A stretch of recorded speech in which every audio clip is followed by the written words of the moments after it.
Assalamualaikum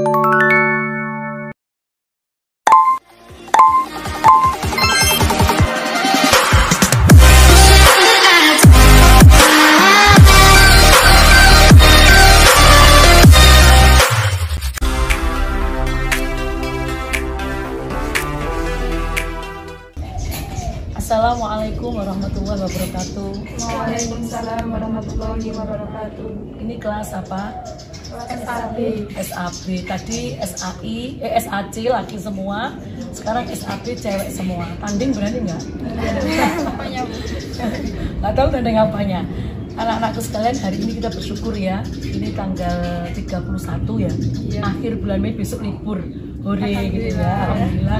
Besok libur, hari ini kita isi kegiatan pertemuan dengan sesuatu yang bermakna. Hari ini kelas SAB yang terdiri 5 cewek ini nanti perkenalkan akan membahas soal kelayakan usaha ya. Apa sih kelayakan usaha dan bagaimana? Kita diskusi tidak terlalu panjang lebar, sedikit aja. Yang kecil itu indah, yang sederhana itu bermanfaat. Mudah-mudahan nanti bisa dipakai untuk referensi kelas yang lain juga. Oke, silakan. Coba Mbak. Perkenalkan, nama saya Masrotul Munawaroh dengan NIM 1011957 dari kelas SAB. Ya, langsung pakai. Perkenalkan, nama saya Adi Rukmana dari kelas SAB. Ayo Mbak. Perkenalkan, saya Divana Horatul Malidia dari kelas SAB. Perkenalkan, nama saya Kusum Hayati dari kelas SAB. Perkenalkan, nama saya Didawah Yuning Tias dari kelas SAB. Oke, monggo silakan kalau mau bicara tentang kelayakan usaha. Apa itu? Ya, di sini untuk awalan ya Bu, kita akan menjelaskan mengenai kelayakan usaha. Nah, kelayakan usaha sendiri artinya ialah merupakan suatu kegiatan untuk menilai sejauh mana manfaat ataupun benefit yang dapat diperoleh dalam melaksanakan suatu kegiatan usaha atau proyek. Disebut dengan studi kelayakan usaha. Betul ya, studi kelayakan usaha itu upaya usaha, effort gitu ya, untuk menilai sebuah layak atau tidaknya sebuah usaha ya, ada benefitnya atau tidak ya kan. Oke, gimana itu? Untuk yang selanjutnya Yeah. kita akan melakukan tanya jawab mengenai Yeah, kelayakan silakan. usaha. Nah, ketika seseorang ingin membuat suatu usaha ataupun bisnis, adakah pendidikan yang harus ditempuh terlebih dahulu? Ada nggak? Ada, harus ya. Jadi gini, dunianya sekarang dunia era globalisasi, dunia profesionalitas. Semakin orang punya latar belakang, background profesi tersebut, maka orang itu akan berjalan di atas rail dan on the track sesuai dengan backgroundnya. Tapi, nah ini saya sekarang ganti tanya, apakah yang mau berusaha itu harus punya background ilmu usaha? Harus tidak? Menurut saya itu tidak. Karena yang mendasari itu niat sebenarnya. Niat, betul. Innamal a'malu binniyah wa innamal likulli imri'in ma nawa. Oke. Terus monggo lanjutkan. Bu, kalau jika tidak melakukan studi kelayakan bisnis itu ada resikonya nggak dalam berusaha? Barusan tadi kelas HKIC, kelasnya Zaki, tadi bicara tentang resiko bisnis. Sesuatu yang tidak di planning, resikonya semakin tinggi. Anak-anak masih ingat nggak? Yang kuliah di ruang belakang rumah saya, pavilion itu, bahwa ada yang datang kan waktu itu ya, luring. Iya. Ya, Sayyidina Ali pernah berpesan, karena beliau adalah ahli manajemen Islam kita, sesuatu yang tidak terorganisir, tidak termanage dengan baik akan dikalahkan oleh sesuatu yang termanage dengan baik, ya kan? Nah, anak-anakku sekalian, berarti pertanyaan bagus. Resikonya ada nggak Bu ini? Jelas ada. Dan semakin tidak di planning, semakin tidak belajar kelayakan sebuah bisnis, kelayakan sebuah usaha, resikonya semakin tinggi. Jadi studi kelayakan usaha termasuk salah satu hal yang meminimalisir resiko bisnis. Oke, monggo silakan. Lalu aspek apa saja Bu yang dinilai untuk menentukan layak tidaknya suatu usaha? Apa kira-kira? Saya mau tanya dulu sebelum saya jawab. Kira-kira untuk menentukan usaha ini layak tidak, aspek apa? Tempat jelas, iya kan? Iya. Tempat jelas. Terus apa lagi? Produk, Modal, uang sumber, modal, betul. konsumen, betul. Jadi gini nih, contoh yang paling gampang nanti kamu simpulkan. Di kampus kita, kampus 2, awal-awal kita pindah di kampus 2, di pintu, itu tidak ada orang jual makanan. Mahasiswa sekian ribu lapar, dosen juga lapar. Jauh mau keluar, males, aras-arasan, betul tidak? Akhirnya kita studi kelayakan nih, apa kira-kira yang patut kita jual? Kantin kan? Kehadiran kantin waktu itu kan kantin syariah, waktu itu saya masih jadi pengurus waktu itu ya, itu benar-benar dibutuhkan sangat sekali. Karena apa? Anak-anak jam pertama lapar loh, nggak keburu masak, bener nggak? Di kantin ada nasi, wes nasi habis. Ini kelayakan, ini termasuk tempat, produk yang akan kita jual, siapa konsumennya, pasarnya siapa, betul tidak? Nah itu dia. Ada lagi yang mau nambahin, silakan tambahin. Saya hanya ngasih cuplik-cuplikan aja dikit. Anak-anak biar berpikirnya lebih keras. Apalagi selain produk, tempat, kemudian konsumen, modal tadi ya. Modal penting nggak? Wah penting sekali modal. Penting nggak, pakai modal udah dengkul apa jualan? Nggak jalan. Ya nggak jalan. Tapi tidak selalu harus modal besar. Untuk menumbuhkan kreativitas kita, ekonomi kerakyatan, tidak harus modal besar anak-anak. Belajar dari sedikit demi sedikit, lama-lama jadi bukit. Nah itu. Ayo silakan lagi. Ini kelas apa mbak? Mau ikut masuk diskusi? Enggak Bu, enggak. Mau ikut? Monggo. Ayo. Enggak Bu. Ayo silakan lagi apa? Kita bicara kelayakan usaha apa lagi? Silakan, jangan ragu-ragu. Untuk usaha maupun bisnis kan terdapat faktor kegagalan dan itu menghantui para pembisnis. Iya. Ya, terus untuk prosedurnya telah dilakukan dengan baik. Nah tuh sebenarnya apa penyebab suatu kegagalan itu? Kalau kata orang bijaksana, kegagalan adalah kesuksesan yang tertunda. Jadi gitu ya. Jadi experience is the best teacher gitu ya. Pengalaman adalah guru terbaik gitu. Jadi gini, sudah disiapkan kok masih gagal aja bunyinya gimana ini ya. Ya kalau kita gampang yang ngomong takdir gitu ya, tapi enggak. Para pembisnis harus, anak-anakku pernah saya perkenalkan planning, organizing, actuating, and controlling. Masih ingat ya? Fungsi manajemen yang terakhir adalah evaluasi, monitoring, controlling. Ini kita gunakan. Ketika seseorang berjalan, wabil khusus pembisnis gagal ya, kita harus segera mengintrospeksi diri, mengkontemplasi, merenung. What happened? Apa yang terjadi? Dan mengapa? Why? Mengapa gagal? Pasti ada sebabnya. Suatu perbuatan itu pasti ada sebab akibat. Kita lihat, oh modal kita terlalu kecil sehingga kita nggak bisa mencapai produk yang beraneka ragam. Oh kita terlalu berani. Oh harga kita terlalu tinggi. Ada 4P kemarin, price, place, produk, dan promotion. Kenapa gagal? Mungkin promosi kita kurang hebat, kurang heboh ya. Ayo kalau promosi di mass media, di sosmed, di radio, di TV, kalau perlu dipakai banner-banner. Kunjungilah bazar yang diselenggarakan oleh Fakultas Syariah ya, pas wisuda orang melihat bannerik komodi tidak meyakinkan, betul tidak? Itu promosi. Yang kedua produk. Kalau di event, di acara wisuda, orang pada apa? Haus, betul tidak? Jarang orang lapar, haus, minum dan bunga, persembahan hadiah, gift, ya kan? Jual gift, jual bunga. Ini kan masuk produk sesuai dengan eventnya wisuda. Lalu yang ketiga place, tempat. Di mana kita? Jangan jauh-jauh dari audien, jangan jauh dari wisudawati, jangan jauh-jauh dari wali murid, wali mahasiswa, betul tidak? Jangan jauh-jauh, dekat-dekat di sekitar situ. Lalu yang terakhir, yang keempat adalah price, harga. Kondisi singkat seperti itu, orang tidak banyak belajar untuk memahami ini produk apa. Ayo price-nya yang menarik, jangan terlalu high price, tapi juga jangan terlalu low, nanti kamu rugi. Carilah yang sedang saja gitu ya. Oke? Jadi itu. Jadi biar nggak gagal, kita harus introspeksi. Kalau sudah gagal, tambah justru harus introspeksi diri lagi. Apa penyebabnya? Mapping kita pisah-pisahkan. Oh kalau produk bagus Bu ini kualitas jos, ya eventnya tepat. Ada apa ini kok masih gagal? Promosinya kurang ngomong, ngelotok ya orang tahu. Apa Mbak? Enggak. Monggo rawuh di bazar kami, di outlet kami, di toko kami, di warung kami, di kedai kami ada es cao yang seger sekali, menghilangkan dahaga. Lah orang kan kan gitu kan. Itu jadi harus ada banyak faktor lah kita cari dari planning kita, perencanaan kita mateng tidak. Oh mateng.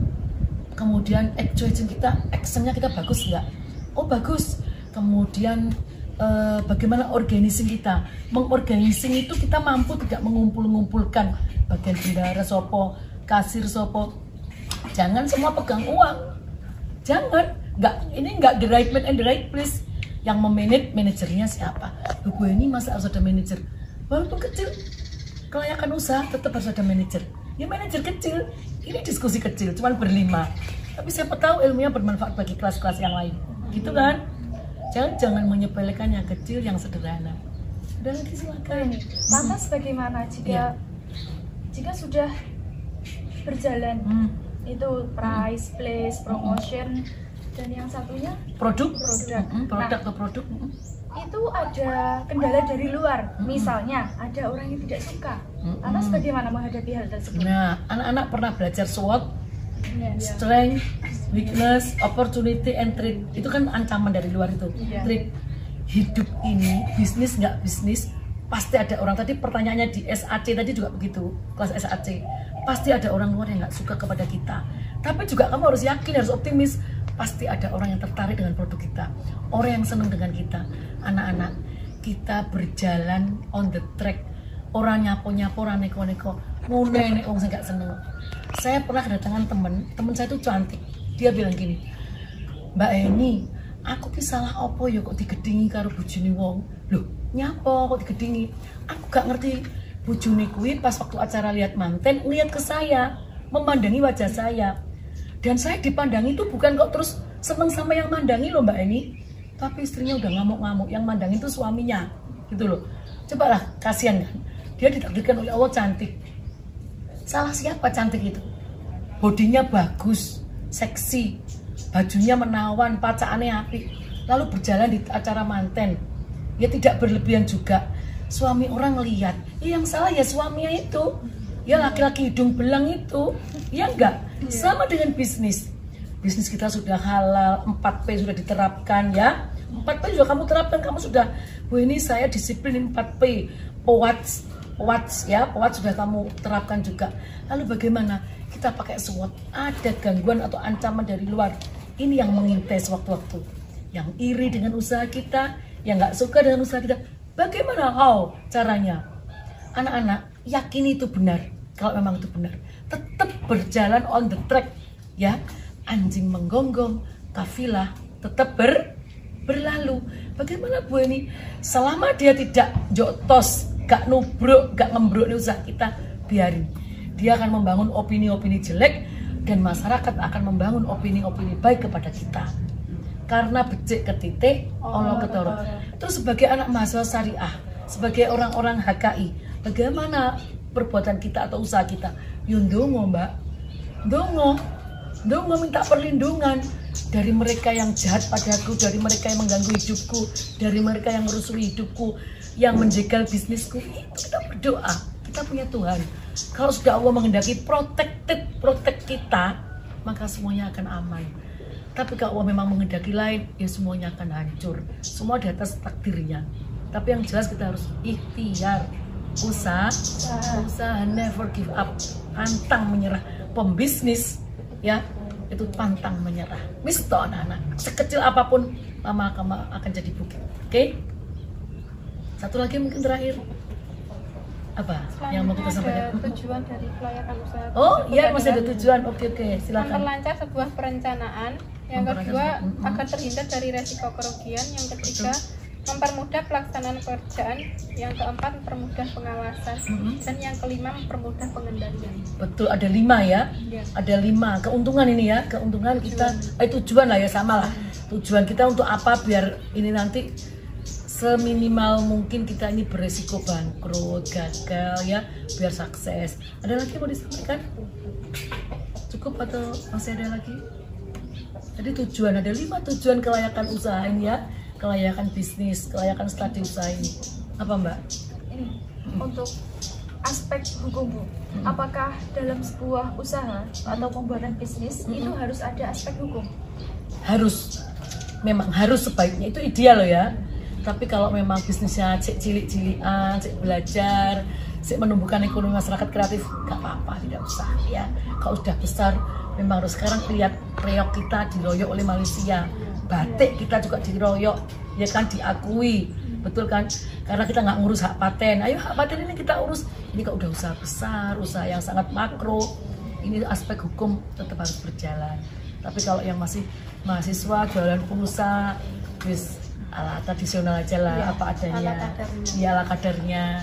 Saya jualan jilbab kecil-kecilan untuk teman-teman atau untuk mahasiswa, ya sudahlah, misalkan ini ya, misalkan. Atau anak-anak praktek, kemarin ada yang praktek jualan bunga. Rumah saya ini anak-anak beli pot, beli media, lalu mereka tak ajari nanam. Setelah mereka hidup, dijual, keuntungannya dibagi. Saya pemilik modal, anak-anak yang marketing, 50-50, belajar mereka. Gak usah pakai aspek hukum lah ya. Walaupun semua tindakan berisiko hukum. Kalau kita misalkan nanti di apa ya, kita di Satpol PP ya beraspek hukum nanti ya kan. Tapi ya kita berjalan on the track lah. Dan belajar gak apa-apa lah. Pemula gak usah. Nanti tambah ribet.